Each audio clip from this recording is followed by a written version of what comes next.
శ్రీ సచ్చిదానంద సద్గురు సాయినాథ్ మహారాజ్ की जय। శ్రీ సచ్చిదానంద సద్గురు అలివేలు మంగమ్మ సహిత భరద్వాజ మహారాజ్ की जय। శ్రీ సచ్చిదానంద సద్గురు నాంపల్లి బాబా మహారాజ్ की जय। జై సాయి మాస్టర్। ఈరోజు సత్సంగంలో మనం మహాత్ముల ముద్దు బిడ్డడు ఆచార్య శ్రీ కిరాల భరద్వాజ్ మహారాజ్ గారి చరిత్ర చదువుకుంటున్నాం। రచన సి థామస్ రెడ్డి గారు। దీనిలో మనం అధ్యాయం 5 సాయి తత్వ ప్రచారం అనేటువంటి అధ్యాయాన్ని చదువుకుంటున్నాం। నిన్న మనం బాబా సూక్తులు దానికి మాస్టర్ గారు చెప్పిన వివరణ ఆచార్యవాణి దాన్ని మనం చదువుతున్నాము। దీనిలో మనం కొన్ని బాబా సూక్తులు వివరించుకోవడం జరిగింది। మాస్టర్ గారు చెప్పిన దాన్ని చదువుకోవడం అనేది జరిగింది। అడ్డుగోడ కూలదేస్తే చాలు ఒకటి, రెండోది నీవు నిశ్చలంగా కూర్చో, అవసరమైనదంతా నేను చేస్తాను, నిన్ను చివరికంటా గమ్యం చేరుస్తాను, మూడోది మనల్ని భగవంతుడు ఎలా సృష్టించాడో అలాగే తృప్తిగా ఉండాలి, 4 వేశ్యతో ముద్దులాట తగదు, 5 అసూయను జయించు, అది చాలా సులువు, 6 నా భక్తుని చివరికంట గమ్యం చేరుస్తాను, 7 కష్టించి పనిచేయి, దేవుని నామం ఉచ్చరించు, సద్గ్రంథాలు చదువు। ఈ 7 మనం నిన్న చదువుకోవడం జరిగింది। దీనికి వివరణ మాస్టర్ గారు చెప్పి చదువుకున్నాం। వీటన్నిటికీ ఇంకా డీటెయిల్గా వివరణ మనం సాయినాథ ప్రబోధామృతంలో చదువుకోవడం జరిగింది। సో ఒక్కసారి ప్రబోధామృతం తీసి ఒకసారి చూసుకుంటే మనకు అవన్నీ మళ్ళీ గుర్తొచ్చి ఫ్రెష్గా మళ్ళీ బాగుంటుంది। ఇది చదువుకుంటున్నప్పుడు చాలా ఇంకా ఎక్కువ మనకి అవగాహన వస్తూ బాగుంటుంది। ఇందులో అంటే క్లుప్తంగా ఇచ్చారు, మనకి ప్రబోధామృతంలో చాలా డీటెయిల్గా మాస్టర్ గారు అప్పుడు ఇచ్చారనమాట। తర్వాత 8 ఇవాళ మనం ఇక్కడి నుంచి చదువుకోవాలి, 8వ పాయింట్ నుంచి।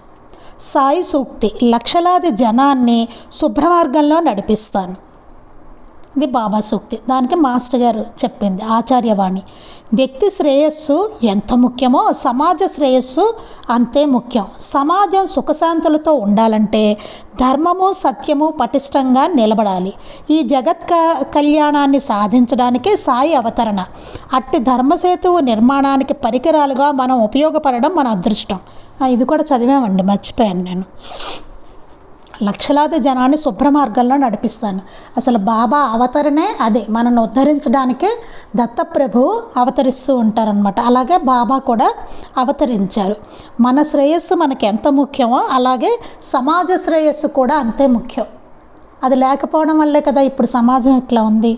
సమాజం సుఖశాంతులతో ఉండాలంటే ధర్మము సత్యము పటిష్టంగా నిలబడాలి। సమాజం బాగుండాలంటే మొదట ధర్మం, ప్రతి వాళ్ళు ధర్మంగా ఉండాలి, అన్నీ ధర్మంగా జరగాలి, సత్యాన్ని ఆశ్రయించడం అనేది జరగాలి, అవన్నీ పటిష్టంగా ఉండాలన్నమాట। ఉంటేనే సమాజం బాగుంటుంది। ఇప్పుడు ఉండకపోబట్టే ఇప్పుడు మనం చూస్తున్న సమాజం ఇట్లా ఉంది అన్నమాట। ఈ జగత్ కళ్యాణాన్ని సాధించడానికి సాయి అవతరణ, అసలు బాబా అవతరణ ఏమిటి? అందుకోసమే ధర్మాన్ని స్థాపించి సమాజంలో అందరూ బాగుండేలా చేయడానికే, సుఖశాంతులతో జీవించేలా చేయడానికే ఆయన। ధర్మంగా లేకపోతే ఏమవుతుంది? సమాజంలో సుఖశాంతులు ఉండే ఇప్పుడు ఉన్నాయా మనకి? ఇట్లాగే ఉంటుంది। అందుకే సాధ్యమైనంతగా మనం ఇలాగ సత్సంగాల రూపంలోనూ, ఇట్లా మాస్టర్ గారి గ్రంథాలు ఇవ్వడం రూపంలోనూ, ఇలా అనేక రకాలుగా ఆయన ప్రసంగాలు అందరికీ అందించడము ఇలాగనమాట చేస్తూ ఉంటే అది ఇలా ఈ రకంగా ఈ జగత్ కళ్యాణాన్ని సాధించడం అనేది సాయి అవతరణ। అట్టి ధర్మసేతువు నిర్మాణానికి పరికరాలుగా మనం ఉపయోగపడడం మన అదృష్టం। మనం ఇట్లా పరికరాలుగా ఉపయోగపడతాం। మాస్టర్ గారు గ్రంథాలు ఇవ్వడం కానీ, ఇట్లా సత్సంగం చేసుకోవడం కానీ, ఇలా మాస్టర్ గారిని పరిచయం చేయడం కానీ, బాబాని పరిచయం చేయడము, ఇట్లా ఇవన్నీ మహాత్ములను పరిచయం చేయడం, వారి గ్రంథాలు ఇవ్వడం, ఇట్లా మంచి పనులు మనం చేసుకుంటూ వెడుతూ ఉంటే సాధ్యమైనంత మంది ఆ ధర్మ మార్గంలో నడవడానికి, ఏదైతే బాబా చెప్పారో ధర్మ మార్గము దానిలో నడవడానికి వాళ్ళందరూ వాళ్ళకి పాసిబుల్ అవుతుందన్నమాట। అట్టి ధర్మసేతువు నిర్మాణానికి పరికరాలుగా మనం ఉపయోగపడడం మన అదృష్టం। ఇలాంటి సాయినాథుడు ఈ నిర్మిస్తున్న ఈ ధర్మసేతువు నిర్మాణంలో మనం పరికరాలుగా మనం ఉపయోగపడడం అనేది నిజంగా ఎంతో అదృష్టమైనది అది అని చెప్తున్నారు। తర్వాతది సాయి సూక్తి. సూర్యచంద్రులు ఉన్నంత వరకు నా అవతార కార్యం కొనసాగుతూనే ఉంటుంది. ఏమైపోలేదండి, బాబాది అయిపోయింది అనుకుంటున్నారేమో ఎవరైనా.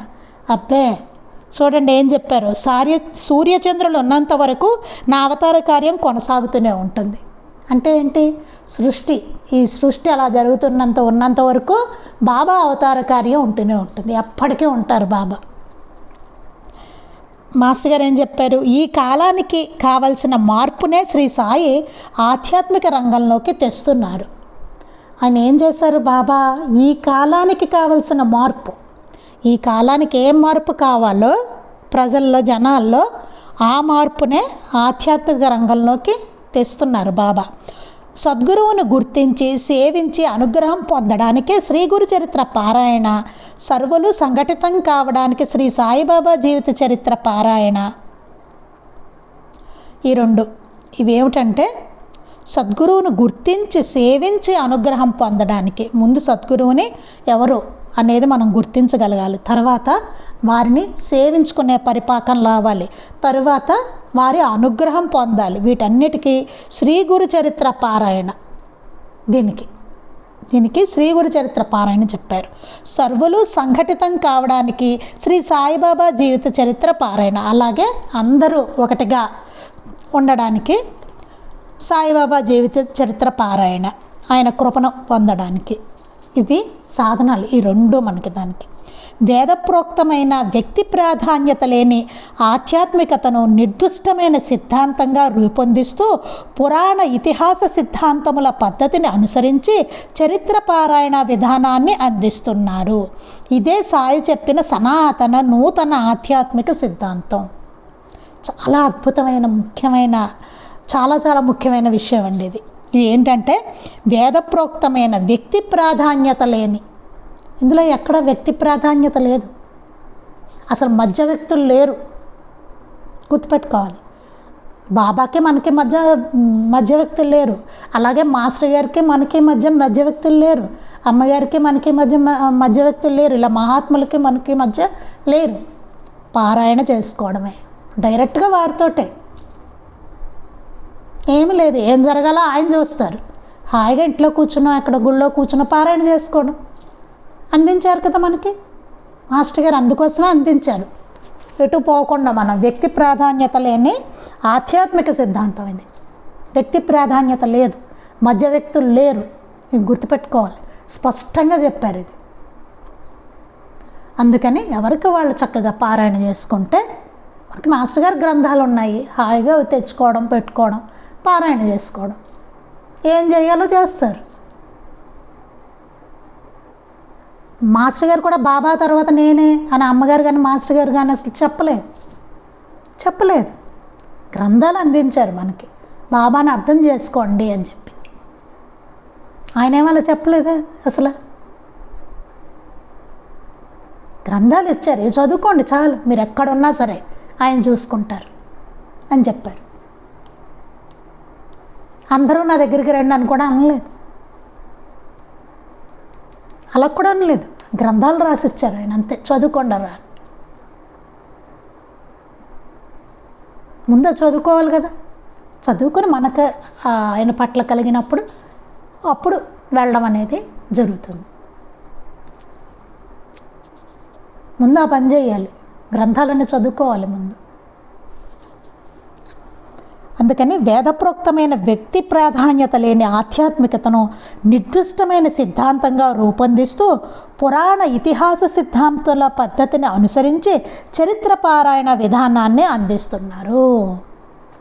అలాగే పురాణ ఇతిహాస సిద్ధాంత పద్ధతిలోనే అనుసరించి మనకి చరిత్ర పారాయణ విధానాన్ని అందించారు. అదే సాయి చెప్పిన సనాతన నూతన ఆధ్యాత్మిక సిద్ధాంతం. సనాతనమైనది, నూతనమైనది ఆధ్యాత్మిక సిద్ధాంతం ఇది. అంటే ఎవ్వరికి మనం తల తాకట్టు పెట్టాల్సిన అవసరం లేదు. దానికి శ్రీ గురు చరిత్ర పారాయణ చెప్పబడినది. శ్రీ గురు చరిత్ర పారాయణ చేసుకుంటే మనకి ఏమవుతుందంటే, సద్గురువుని గుర్తించడం, సేవించడం, వారి అనుగ్రహం పొందడం వంటివి గురుచరిత్ర పారాయణ వల్ల జరుగుతాయి. దాంతోపాటు సాయి లీలామృతం, ఆయన అనుగ్రహానికి సాయి లీలామృతం పారాయణ చెయ్యాలని చెప్పారు అక్కడ. సాయి సూక్తి, నా సమాధి నుండి కూడా నేను నా కర్తవ్యం నిర్వహిస్తాను. ఇప్పుడు ఇంకొక ఉదాహరణ అండి. ఇప్పుడు ఏదో నేను మీకు ఉదాహరణకి చెప్తున్నానండి.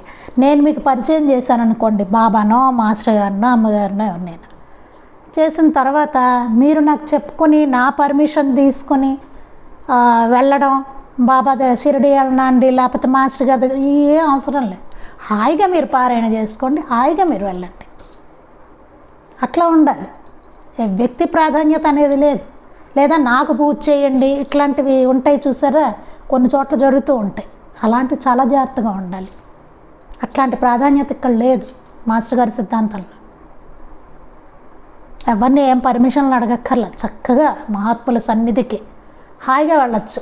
మహాత్ములు ఎవరు తెలియకపోతే మన మాస్టర్ గారు చెప్పిన మహాత్ములు ఉన్నారు, మనకు తెలియదు కాబట్టి చెప్పారు. మళ్ళీ వెళ్ళి దొంగ గురువు దగ్గరికి వెళ్ళినట్టుగానే అలాగే వెళ్తాం అక్కడ కూడా. అందుకని మనకి మాస్టర్ గారి గ్రంథాలు అంత రక్షణగా మనకి నిలిచాయి. అందుకే ముందు వాటిని క్షుణ్ణంగా చదువుకోవాలి. చదువుకుంటే అప్పుడు మనకు తెలుస్తుంది, ఓహో మహాత్ములు అంటే ఎట్లా ఉంటారు ఏమిటి, ఇవన్నీ అర్థమవుతుంది. వాళ్ళని ఎలా ఆశ్రయించాలి అప్పుడు చూసుకోవాలి. మనం వెళ్ళాలి, సేవ చేసుకోవాలి. ఇవన్నీ అప్పుడు అది లోపల ముందు ఆ ప్యూరిఫికేషన్ జరగాలి మనకి కదా. అందుకని ముందు ముఖ్యంగా గ్రంథాలు క్షుణ్ణంగా మనం చదువుకోవాలి. చదువుకుని ఎవరిని ఆశ్రయించకుండా, ఎవరికి తలతాకట్టు పెట్టకుండా హాయిగా మన ఇంట్లో బాబా ఉన్నారు, మాస్టర్ గారు నచ్చితే మన మాస్టర్ గారు ఉన్నారు పెట్టుకోవడం, హాయిగాను పారాయణ చేసుకోవడం, పూజ చేసుకోవడం, సత్సంగం చేసుకోవడం మంచిది, చాలా మంచిది. వ్యక్తి ప్రాధాన్యత లేదు. ఆయన అనుగ్రహించి రమ్మన్నారా, వెళ్ళండి, హాయిగా షిరిడి వెళ్ళండి, మాస్టర్ గారి దగ్గరికి వెళ్ళండి, అమ్మగారి దగ్గరికి వెళ్ళండి, సేవ చేసుకోండి బ్రహ్మాండంగా. అంతేగాని మధ్య వ్యక్తుల్లో ప్రసక్తే లేదు. నన్ను అడగడమా లేకపోతే ఇంకోటి ఎవడో మా సొంత ఎవరోనండి ఆయన్ని అడిగి వెళ్తా, ఇవేమీ లేవు. హాయిగా వెళ్ళడమే. వాడైతే వెళ్ళొద్దనే చెప్తాడు, ఇక్కడే ఉందంతా అంటాడు. అప్పుడు నా దగ్గరే ఉందంతా అంటాడు. ఏమి ఇంట్లో లేదా? గుర్తుపెట్టుకోవాలి ఇవన్నీ. మన ఇంట్లోనే ఉంటారు, చక్కగా పారాయణ చేసుకుంటూ సత్సంగం చేసుకుంటూ ఉంటే అందరిళ్లలోనూ ఉంటారు, అందరిళ్లలో ఉన్నారు. అది గుర్తించగలుగుతాం మనం అప్పుడు పారాయణ సత్సంగం చేసుకుంటే. అబ్బా ఇక్కడే ఉన్నారు కదా మాస్టర్ గారు అని గుర్తించగలుగుతాం. చక్కగా సేఫ్, అది మనకి శ్రేయస్కరమైన మార్గం. అది తొందరపడిపోయి ఇక్కడికక్కడికి పరిగెట్టాం అనుకోండి, గందరగోళం తప్ప ఇంకేం ఉండదు, ఏమీ ఉండదు దీంట్లో. చక్కగా అవకాశం వచ్చింది వెళ్ళడమే షిరిడి, అవకాశం వచ్చింది మాస్టర్ గారి దగ్గరికి వెళ్ళడం, అమ్మగారి దగ్గరికి వెళ్ళడం, దర్శనం చేసుకోవడం. లేకపోతే మహనీయులు ఎంతోమంది ఉన్నారు, వెంకయ్య స్వామి ఉన్నారు, నాంపల్లి బాబా ఉన్నారు, చెవడం అమ్మగారు ఉన్నారు, చీరాల స్వామి వారు ఉన్నారు. చక్కగా ఎక్కడికైనా వెళ్ళచ్చు, హ్యాపీగా సేవ చేసుకోవచ్చు. ఇంకేం కావాలి మనకి? అది అందుకని వ్యక్తి ప్రాధాన్యత అన్నది లేదు. అది గుర్తుపెట్టుకోవడం కోసమే ఇది అన్నిసార్లు నేను చెప్తున్నాను. నా సమాధి నుండి కూడా నేను నా కర్తవ్యం నిర్వహిస్తాను. ఇది బాబా చెప్పింది సూక్తి. నా సమాధి నుండి కూడా నా కర్తవ్యాన్ని నేను నిర్వహిస్తానని చెప్పారు ఆయన. ఆచార్యవాణి మాస్టర్ గారు చెప్పింది. జీవన్ముక్తులు ప్రళయంలో కూడా నశించరని యోగ వాసిష్ఠ్యం మొదలైన గల గ్రంథాలు చెబుతుంటే, పూర్ణ పరబ్రహ్మ స్వరూపి అయిన బాబాకు మరణమెలా సంభవం? ఆయన ఎన్నటికీ నిత్య సత్యులే, ఆయన ఎప్పటికీ ఉంటారు బాబా. అదే కదా సూర్యచంద్రాదులు ఉన్నంత వరకు ఉంటారని చెప్పారు ఆయన. నా అవతార కార్యం కొనసాగుతూనే ఉంటుందన్నారు ఆయన. జీవన్ముక్తులు ప్రళయంలో కూడా నశించరని యోగ వాసిష్యం మొదలైన గ్రంథాలు చెప్తున్నాయి మనకి. జీవన్ముక్తులైన వాళ్ళు అంటే ఇలాంటి మహనీయులు వీళ్ళందరూ ప్రళయం వచ్చినా సరే వాళ్ళు నశించరు, వాళ్ళు నశించడం అనేది ఉండదు. అందుకని దానికి మనం ప్రూఫ్ చూసుకోవాలంటే యోగ వాసిష్ఠ్యంలో కూడా ఉందిట. పూర్ణ పరబ్రహ్మ స్వరూపి అయిన బాబాకు మరణం ఎలా సంభవం? అలాంటిది పూర్ణ పరబ్రహ్మ స్వరూపి ఆయన, అలాంటి బాబాకి మరణం అనేది ఎలా సంభవం? మరణం అనేది సంభవం కాదు ఆయనకి. ఆయన ఎన్నటికీ నిత్య సత్యులే, ఆయన ఎప్పటికీ ఉన్నారు, ఎప్పటికీ ఉన్నారు ఆయన. ఇలా ఎన్నో అద్భుత విషయాలను పాఠకుల ముందుంచే తెలుగు పత్రిక మన సాయిబాబా. తెలుగులో ఇట్టి పత్రికలు వెలువడ్డం తెలుగువారికి భగవత్ ప్రసాదం. ఇలా ఎన్నో అద్భుతమైనవి పాఠకులు ముందుంచే తెలుగు పత్రిక సాయిబాబా మాసపత్రిక మనకు వచ్చేది. ఇది మాస్టర్ గారు స్థాపించిన పత్రిక. ఇలాంటిది తెలుగువారికి అందడం అనేది భగవత్ ప్రసాదమే, బాబా ప్రసాదం. అది ఎందరో మహనీయుల గురించి, మహనీయులందరిలోనూ కోహినూర్ వంటి శ్రీ సాయినాథుల వారి గురించి ఆధునిక విజ్ఞాన శాస్త్రాన్ని ఆధ్యాత్మికతతో సమన్వయపరుస్తూ అనేక వ్యాసాలను ఆచార్య శ్రీ భరద్వాజ మాస్టర్ గారు రచించిన వ్యాసాలతో 1983 నుండి నేటి వరకు తెలుగు జాతిని పునీతమునరుస్తున్న సంతత గంగా ప్రవాహమే మన సాయిబాబా పత్రిక.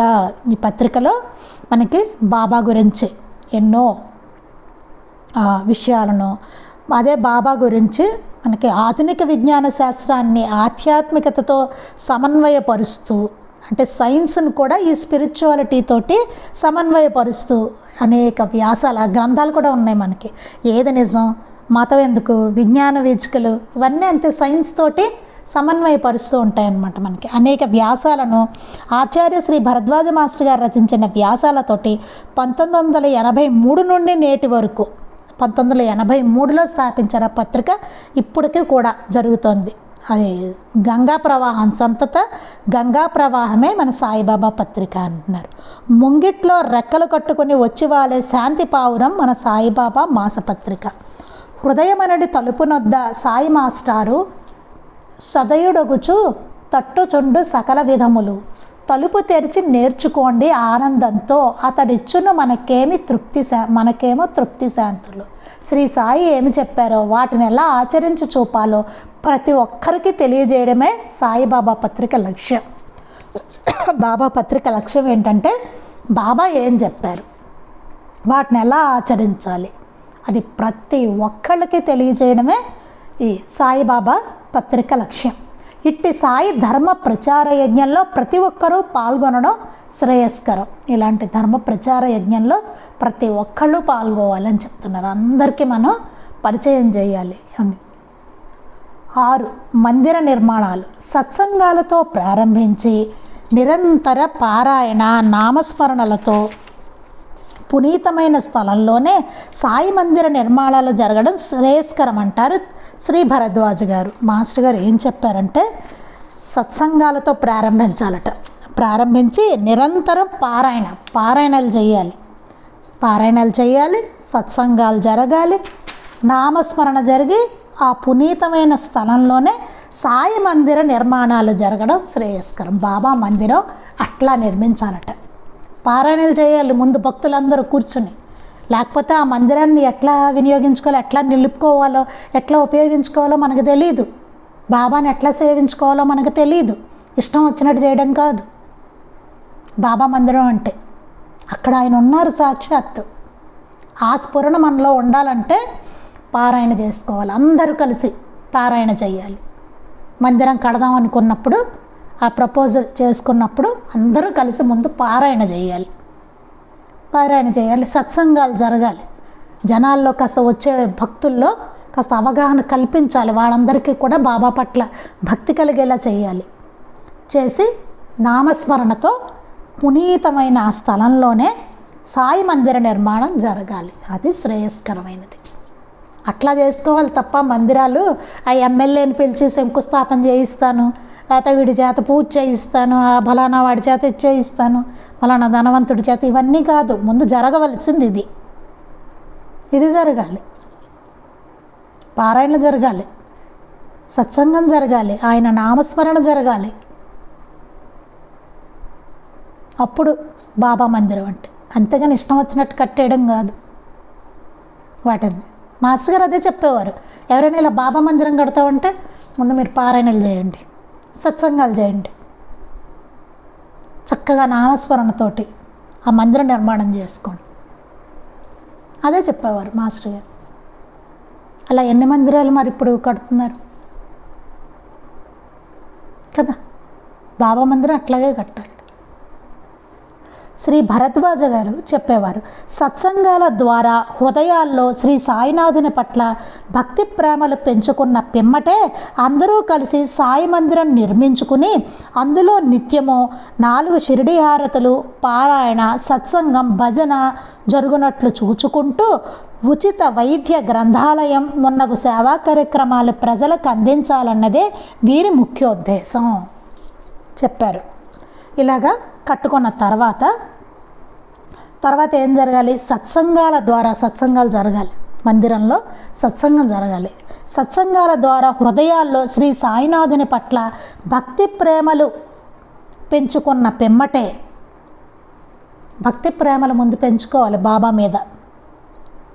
సత్సంగాల ద్వారా సత్సంగం చేసుకుంటే ఏమవుతుంది? మన హృదయాల్లో ఆయన పట్ల భక్తి ప్రేమ పెంపొందుతుంది.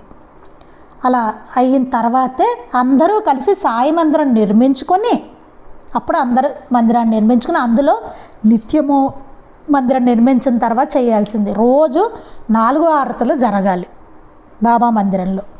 పారాయణ జరగాలి, చాలా ముఖ్యమండి. ఎన్ని మందిరాల్లో జరుగుతున్నాయి పారాయణలు? హారతులు ఇస్తున్నారు, చాలా మందిరాల్లో ఇస్తున్నారు. పారాయణ ఎంతవరకు జరుగుతుంది బాబా మందిరాల్లో? చాలా తక్కువ. ఏమో నేనైతే ఇక్కడెక్కడ హైదరాబాద్లో అంతలా చూడలేదు. నేను అక్కడ పారాయణ జరగాలి, సత్సంగం జరగాలి. అసలే లేదు. అది లేకపోతే చాలా కష్టం అండి. సత్సంగం లేకపోతే అసలు ఆ మందిరాన్ని చేయడం చాలా కష్టం అవుతుంది. బాబా చెప్పినట్టుగా మందిరం ఇది అవ్వదు, అనుకున్నట్టు ఉండదు. భజనలు జరుగుతాయి. ఎట్లా జరుగుతున్నాయి? ఓ భజన బృందం వస్తారు. భక్తి ఉందో లేదో తెలియదు వాళ్ళకి, పాపం వచ్చే వాళ్ళకి మేబీ ఉంటుంది, వాళ్ళకు ఉందో లేదో తెలియదు, పాడతారు చూడండి. బాబా ఏమన్నారు? మీకు గానం ఇష్టం, నాకు జ్ఞానం ఇష్టం అన్నారు. హడావుడి ఉంటుంది అంతే. మంచి ఇన్స్ట్రుమెంట్స్, మంచి సినిమా ట్యూన్లు కదా. అది కాదు భజన. లేకపోతే వాళ్ళ గాన కౌశలం చూపించుకోవడం. మన సత్సంగం భజనలో ఉంది కదా, భజన ఎట్లా చేయాలి, ఎట్లా చేయకూడదు అన్నీ రాశారు. ఇవి ఎన్నో లోపాలు ఉంటాయి. అవన్నీ మనకి సర్దుకోవాలనుకుంటే మాస్టర్ గారి గ్రంథాలు తప్ప గత్యంతరం లేదు, గుర్తుపెట్టుకోవాలి. అందుకని ఇవన్నీ 4 హారతులు జరగాలట, పారాయణ జరగాలి, సత్సంగం జరగాలి, భజన జరిగినట్లు చూసుకుంటూ ఇంకా ఏం చేయాలి? ఉచిత వైద్యం చేయాలి. పేదలకు చక్కగా ఉచిత వైద్యం చేయడము, గ్రంథాలయం, చక్కగా విజ్ఞానాన్ని పెంచే గ్రంథాలయం, మంచి మంచి పుస్తకాలతో మున్నగు సేవా కార్యక్రమాలు ప్రజలకు అందించాలన్నదే వీరి ముఖ్య ఉద్దేశం. మొదలైన సేవా కార్యక్రమాలు కూడా జరగాలి. అంటే వచ్చే వాళ్ళందరూ బాబా స్వరూపులనే భావనతో సేవ చేయడం అనేది జరగాలి అక్కడ. పారాయణ భక్తి లేకుండా, హృదయ సంస్కారం లేకుండా కమిటీలు ఏర్పడి చందాలు ప్రోగు చేసి ధర్మకార్యాలు చెయ్యక మందిర నిర్మాణాన్ని చేపట్టడం వల్ల లాభమే ఉంటుంది? చాలా స్పష్టంగా ఇక్కడ చెప్పారు. పారాయణ భక్తి లేకుండా, హృదయ సంస్కారం లేకుండా, పారాయణ భక్తి మొదలైన ఉంటే ఏమవుతుంది? పారాయణ చేసి భక్తి మనసులో పెరిగితే కనుక సంస్కారం ఏర్పడుతుంది, జాగ్రత్తగా చేసుకునే సంస్కారం మనకు ఏర్పడుతుంది, బాబా పట్ల భక్తి ఏర్పడుతుంది. అప్పుడు మందిరాన్ని చక్కగా చూసుకోగలుగుతారు అందరూ. అలా లేకపోతే ఏమవుతుంది? హృదయ సంస్కారం ఉండదు. లేకుండా కమిటీలు ఏర్పడి చందాలు పోగు చేసి కమిటీలు ఏర్పడతారు. కొట్టుకు చావడం బయట చూస్తూ ఉంటాం. కమిటీలు ఏర్పడి చందాలు పోగు చేస్తారు. ఏంది బాబా అనేసరికి నేను ఇస్తాను, అందరూ ఇస్తారు చందాలు. బాబా గుడి అంటే అమ్మో బాబా అని ఇస్తారు తప్ప వాడు అసలు సరిగ్గా చేస్తున్నాడా లేదా ఇవేం ఆలోచించం. అవునా? ధర్మకార్యాలు చెయ్యక, ధర్మకార్యాలు ఏం చేయరు వాళ్ళు. ఆ ధనంతో దుర్వినియోగం చేస్తారు, సద్వినియోగం చేయరు. ధర్మకార్యాలు చేయాలి వాటితోటి. మందిర నిర్మాణాన్ని చేపట్టడం వల్ల లాభం ఏముంటుంది? లాభం ఏంటి? ఇంకా నష్టం ఎక్కువ. మన భావాలు ఇంకా వృద్ధి పొందుతూ ఉంటాయి, చెత్త భావాలని. నేను అందులో వాడు ఎవడకో డబ్బులు చూస్తే తినేయాలనిపిస్తుంది. దోచేస్తాడు. అదే హృదయం కనుక చక్కగా బాబా పట్ల భక్తి శ్రద్ధలతోటి, పారాయణ సత్సంగంతో హృదయ సంస్కారం ఏర్పడితే ఏమవుతుంది? అందరం కలిసి ధర్మకార్యాలు చేద్దాం, ఇంత వచ్చింది కదా మనకి, చందాలు ఇంత ఇచ్చారు కదా వీళ్ళు, ఈ దక్షిణలు ఇవన్నీను, వీటితో మంచి పనులు చేద్దాం అనిపిస్తుంది. లేకపోతే ఏమవుతుంది? దుర్వినియోగం అవుతుంది. ఆడంబరాలకి ఇంకోటి ఏవేవో. ఆ గుడి పక్క గుడి సందులో వాడు బాబా గుడి వాడు బాగా చేశారా, లేకపోతే నేను బాగా చేస్తున్నావా? గురు పూర్ణిమ అసలు మేము చేస్తాము, ఇట్లా ఉంటుంది. బాబాకి ఏం కావాలి? భక్తి లేకుండా ఎన్ని చేస్తే ఏం లాభం? ముందు భక్తి ఉండాలి, పోటీతత్వం కాదు కదా. ఆయన అసలు అట్లాంటివి అసహించుకున్నారు. పోటీలు, వంతులు, కీచులాట్లు ఏవైతే ఆయన తిట్టారో అవన్నీ జరుగుతున్నాయి. బాబా మందిరాల్లో కమిటీలు ఏర్పడి జరగట్లా. ఎందుకు? సరైన హృదయ సంస్కారం లేకపోవడం, ఎట్లా వినియోగించుకోవాలో తెలియకపోవడం. ఆయన అక్కడ ఉన్నారు, ఇక్కడ కొట్టుకుని చస్తున్నారు. ఏంటి? ఎవరికోసం మందిరం? దేనికి? అది పరిస్థితి. వాస్తవానికి వేదకాలంలో ప్రత్యేకించి గుళ్ళు గోపురాలు లేవని, మహాత్ములు అడుగిడిగిన సంచరించిన స్థలాలే దివ్య క్షేత్రాలుగా వెలుగొందాయని తెలుస్తున్నది. అసలు నిజానికి తండ్రి వేదకాలంలో ప్రత్యేకించి ఈ గుళ్ళు గోపురాలు అనేవి అసలు లేనే లేవుట. మహాత్ములు ఎక్కడెక్కడైతే సంచరించారో ఆ స్థలాలే దివ్యక్షేత్రాలుగా వెలుగొందాయిట. అంతే, వాళ్ళు సంచరించినవన్నీ దివ్యక్షేత్రాలు అయిపోయాయి. వాళ్ళు ఎక్కడ అడిగెడితే అక్కడ దివ్యక్షేత్రాలు అయిపోయాయి. అంతేగాని ప్రత్యేకంగా గుడి కట్టుకోవడం, గోపురం కట్టుకోవడం అట్లా లేదు. మహాత్ములను సేవించుకోవడమే ఉండేది. కానీ పెద్దలు పిల్లలు నిత్యపారాయణ ప్రార్థనల ద్వారా ప్రతి ఇల్లు ఓ మందిరంగా మలుచుకోవాలి.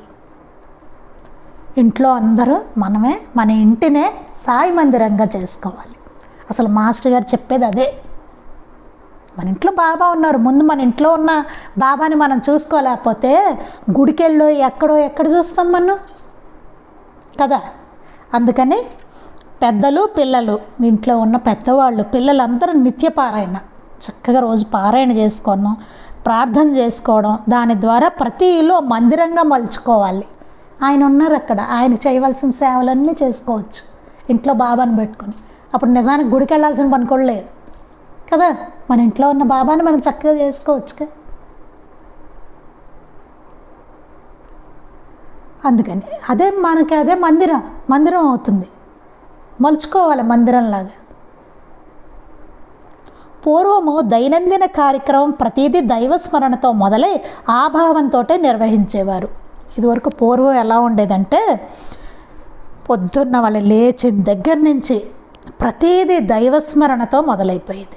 అదే స్మరణతో అదే భావంతో వాళ్ళు మొత్తం పొద్దునుంచి రాత్రి పడుకునే వరకు అన్నీ చేసేవారు. ఇదివరకు అన్నీ భగవంతుడి సేవగా చేసేవారు. ప్రతిదీ అలా ఉండేది, ప్రతిదీ భగవంతుడి సేవగా, ఆయన స్మరణతోటి, ఆయన కోసం చేస్తున్నాం అన్న భావనతోటి పూర్వం. ఇప్పుడు ఏమైంది? ఊరుకులు పరుగులు పొద్దున్న లేచిన దగ్గర నుంచి ఆయన గురించి ఆలోచించే టైం చాలా తక్కువ ఉంటుంది. మిగతా అంతా ఎక్కువైపోయింది మనకి కదా. ఆయనకి ఇంతే టైం ఇస్తాం, కొంచెం టైం ఆయనకి అంతే. మిగతా టైం అంతా మన ఇష్టం, మన వ్యవహారాలు, మన పనులు అట్లానే ఉంటుంది. ఆ పనుల్లో ఆయన చూడం, ఆయన గుర్తురారు. రాను అది లోపించినందున కనీసం వారానికో నెలకోసారి మొక్కుబడిగా దేవాలయానికి వెళ్ళే పరిస్థితి వచ్చింది. అట్లా వచ్చాయండి దేవాలయాలు. రాను ఏమైంది? అది లోపించేసింది జనాలు, వాటి లైఫ్ స్టైల్ ఏదో మొత్తం మీద. అప్పుడు ఏమైంది? కనీసం వారానికో నెలకోసారి, వారానికి గుడికి వెళ్ళడమో నెలకోసారో మొక్కుబడిగా దేవాలయానికి వెళ్ళే పరిస్థితి వచ్చింది. అట్లా వచ్చిందండి దేవాలయాలకు వెళ్ళే పరిస్థితి. లేకపోతే ప్రతి వాళ్ళకి వాళ్ళ ఇంట్లోనే భగవంతుడు వాళ్ళ ఇంట్లోనే ఆయన్నే సేవించుకుంటూ ఉండేవాళ్ళు అలా ఉండేది. ఏది ఏమైనా దేవాలయాలన్నీ దైవాన్ని ఆరాధించి సర్వత్రా సర్వ జడ జీవరూపాల్లో ఆ దైవమే నిండి ఉన్నదని, ఆ భావాన్ని ఉపాసించడానికి తద్వారా స్ఫూర్తి పొంది సామాజిక సుఖశాంతులకు దోహదం చేయడానికే ఏర్పడ్డాయని చెప్పుకోవాలి. ఏది ఎట్లా ఉన్నా ఎట్లా ఏర్పడినా దేవాలయాల ముందు ఏదేమైనా అవన్నీ ఎందుకున్నాయి? దైవాన్ని ఆరాధించి సర్వత్రా సర్వ జడ జీవరూపాల్లోనూ, జడమైన పదార్థాల్లోనూ జీవం ఉన్న అన్నిట్లోనూ, జీవం ఉన్న వాటిలన్నిట్లోనూ ఆ దైవమే నిండి ఉన్నదని, అన్నిట్లోనూ ఆ భగవంతుడే ఉన్నాడని, ఆ భావాన్ని ఉపాసించడానికి, ఆ భావాన్ని ఉపాసిస్తూ ఉండడానికి. అందుకోసం ఇప్పుడు గుడికి వెళ్తాము, విగ్రహం ఉంది. విగ్రహం ఎట్లా వచ్చింది? రాయి కదా, నిజానికి రాయి అది జడ పదార్థం. అవునండి. అక్కడ అలా మలుచుకొని మనం దానిలో ఆయన చూసుకుంటూ చేస్తున్నాం. అవునా? జడ జీవరూపాల్లోనూ అన్నిట్లోనూ ఆయన ఉన్నారని చెప్పడానికి అది జడ జీవ రూపాలలో ఆ దైవమే నిండి ఉందని, ఆయనే ఉన్నారు అన్నిట్లో. ఇప్పుడు నేనున్నాను, మీరున్నారు. మనందరికీ అసలు శరీరం ఎట్లా ఏర్పడింది, ఎట్లా మాట్లాడుతున్నాం, ఎట్లా చేస్తున్నాం, తింటే అరుగుతోంది, గుండె కొట్టుకుంటోంది, గాలి పీల్చుకుంటున్నాం, వదులుతున్నాం, శ్వాస చక్కగా అవుతోంది మన ప్రమేయం లేకుండాను, చేతులు కాళ్ళు కదులుతున్నాయి, మాట్లాడుతున్నాం. మనం మాట్లాడింది ఇంకోటి వినబడుతోంది, వాడు మాట్లాడేది మనకు వినబడుతోంది, చక్కగా చూడగలుగుతున్నాం. ఇదంతా ఏది అనిపిస్తుంది? ఎట్లా చేయగలుగుతున్నాం కదా? గుర్తుపెట్టుకోవాలి. జడ జీవరూపాల ఆ దైవమే నిండి ఉన్నదని, అంతటా ఆయన నిండి ఉన్నారని, ఆ భావాన్ని ఉపాసించడానికి తద్వారా స్ఫూర్తి పొంది సామాజిక సుఖశాంతులకు దోహదం చేయడానికే ఏర్పడ్డాయని చెప్పుకోవాలి. ఆ భావన దృఢపడినప్పుడు అందరికీ ఏమవుతుంది? సామాజికంగా సుఖశాంతులు కలుగుతాయి. అందరూ సుఖశాంతులతో ఉంటారు. ఎవరు కీచులాడుకోరు, దెబ్బలాడుకోరు. అందరిలోనూ బాబాను చూసుకోవడం అన్నది వస్తే ప్రాబ్లం అసలు ఏముండదు. లేకే కదా ఈ గొడవంతా మనకి. అందుకని ఇవి ఏర్పడ్డాయి.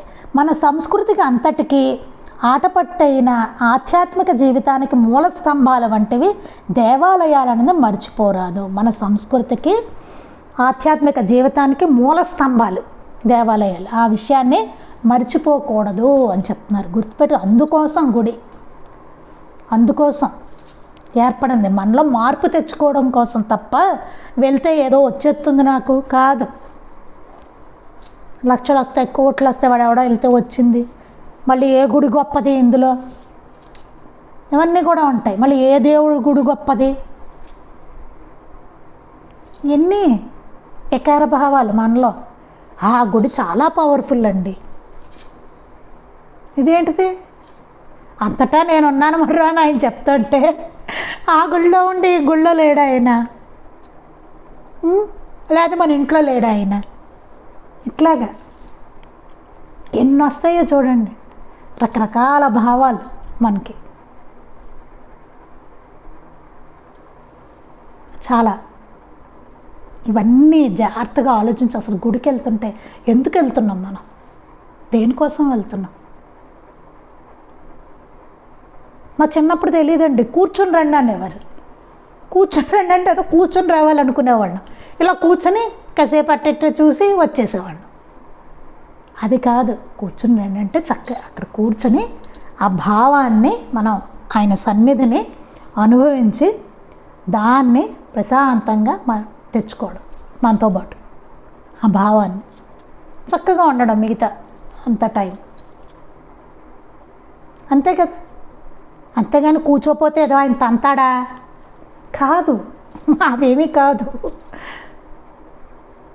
ఎన్నెన్ని భయాలు. మళ్ళీ అక్కడ దేనికి వెళ్తున్నావు? ఆయన ఏమైనా గుడికి రాకపోతే చెప్పిస్తాడా ఆయన? లేదే, అలానే ఆయన ఏం చెప్పలేదు.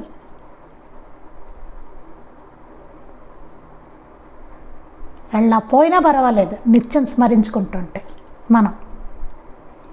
కానీ వెళ్ళి కూడా మన దృష్టి ఉండదు చూడండి, అప్పుడు అంతాడు ఆయన. వెళ్ళి కూడా సరిగ్గా ఉండకపోతే అప్పుడు దంతాడు, ఎందుకు వస్తున్నావు ఇక్కడికని. అది అందుకని అసలు దేనికి గుడి ఎందుకు, దేవాలయాలు ఎందుకు, సో ఎందుకు వెళ్తున్నాం, అక్కడ మనం ఎలా ఉంటున్నాం, ఈ దేవాలయం వీటిని బాబా గుడిని అసలు ఎట్లా నిర్మిస్తున్నారు, అసలు ఎట్లా నిర్మించాలి, అలా ఉంటుందా లేదా, చాలా ముఖ్యమైనవి ఇవన్నీ. మనం వెళ్ళినప్పుడు మన భావన ఎట్లా ఉండాలి, ఎలా ఉంటుంది, గుడికి వెళ్ళినప్పుడు మన ప్రవర్తన ఎలా ఉంటుంది, ఇవన్నీ. అన్నదానాలకి అక్కడ ఇచ్చి మన పేరులు రాయించుకోవడం, ఇట్లాంటి పిచ్చి పనులు ఏమైనా చేస్తున్నామా, వెంటనే పోతుంది అది. పేరు ఎప్పుడైతే పడిందో అయిపోయింది, వీడు పుణ్యం అంతా అక్కడ పోయింది అంతే.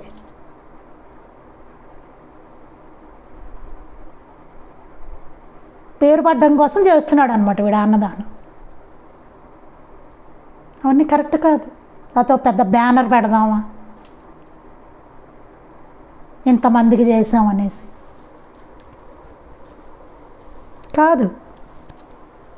ఇవన్నీ చాలా జాగ్రత్తగా మనం మాస్టర్ గారి గ్రంథాలు చదువుకుంటేనే సరైన అవగాహన వస్తుంది. లేకపోతే గుంపులో గోవింద అందరితో పాటు మనం కూడా ఇంకంతే కొట్టుకుపోతాం. అది అందుకని చాలా జాగ్రత్తగా ఉండవలసిన విషయాలన్నమాట ఇవన్నీ. కొంచెం కష్టంగా అనిపించవచ్చును కానీ వినేవాళ్ళకి చాలా ఉపయోగకరమైనవి, ఆలోచించుకోదగినవి ఇవన్నీ. ఒకసారి కూర్చొని జాగ్రత్తగా ఆలోచించుకోవాలి వీటి గురించి. అదే మళ్ళీ రేపు సోమవారం మన సత్సంగంలో కలుద్దాం. శ్రీ సచ్చిదానంద సద్గురు సాయినాథ్ మహారాజ్ కి జై. శ్రీ సచ్చిదానంద సద్గురు అలివేలు మంగమ్మ సహిత భరద్వాజ మహారాజ్ కి జై. శ్రీ సచ్చిదానంద సద్గురు నాంపల్లి బాబా మహారాజ్ కి జై.